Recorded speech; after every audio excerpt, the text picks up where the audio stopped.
I want to tell you something of the attributes of Ghyanashyam Prabhu. He kept a diary. Every single day, without fail, he would write a message to Srila Prabhupada. He told me this, that he would just speak his heart completely honestly and openly to Srila Prabhupada every single day, praying for his help, praying for his guidance, praying for his mercy, explaining to him what he was doing, how he was doing. This was an integral part of his spiritual life. He was austerity personified. He ate once a day. And what did he eat? He would eat nothing but some fruit, some nuts, and sometimes he would mix a little sour cream with it. And he was traveling in a van with Mahabuddhi Prabhu, who was not eating austere Prasad. He was making all nice preparations. But he said the amazing thing is, even though the partner next to him was eating quite opulent foodstuffs, he never budged. He never touched anything except some fruit and nuts. Which is basically what sadhus eat when they go to the forest. No matter what time they would take rest at night, he would arise earlier than 2 o'clock in the morning. He would chant at least 42 rounds every day. Sometimes, and they're living in a van, traveling from place to place. He would be out at the colleges before the colleges would open, and he would just meeting people and preaching and distributing Prabhupada's books in this very, very systematic way until the last door of the college closed, usually about 10 at night. Then he would have his one meal a day. And oftentimes, if the other devotees in the van, little vans, when they woke up in the middle of the night, they would see Ghyanashyam Prabhu with a flashlight, intensely studying Srila Prabhupada's books in a way not to disturb them.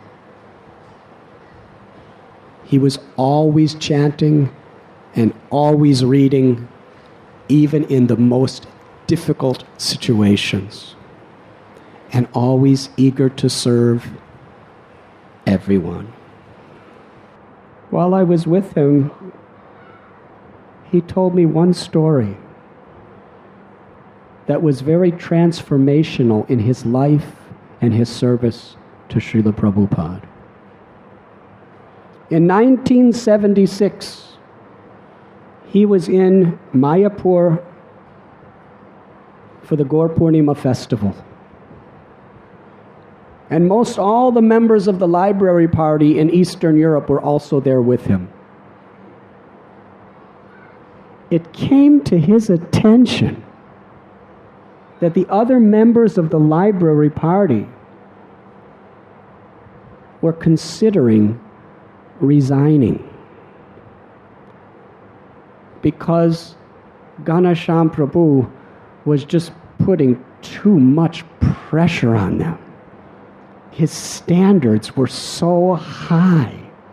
He was so austere, practically no sleep, practically no eating, just long, long hours of enthusiastically serving without expecting anything in return. It was practically beyond human. So they were just talking, we can't cope with it. The pressure, because he's expecting us to be like that also. And he was a leader.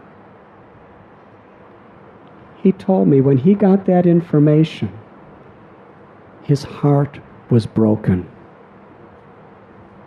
He was so much in the whirlwind of devotional service, he didn't consider how it was affecting the others.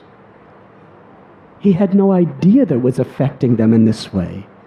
He felt so crushed, so bad. And he prayed to Srila Prabhupada and thought very deeply and came to the conclusion that Sri Chaitanya Mahaprabhu's teachings is to be Gopi Bharatur Bhadakama Layora Das Das Das Anu Das. The servant of the servant of the servant of the servant. And the greatest service we can do is encourage others. To discourage others is a disservice.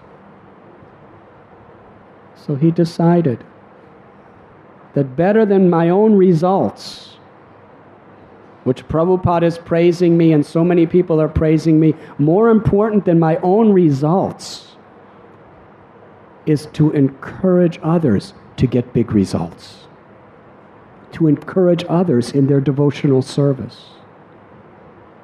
And at that point, in Sri Mayapur, India, in 1976, he resolved in his mind that his primary service to Srila Prabhupada is in inspiring and encouraging devotees as a selfless servant of the servant of the servant.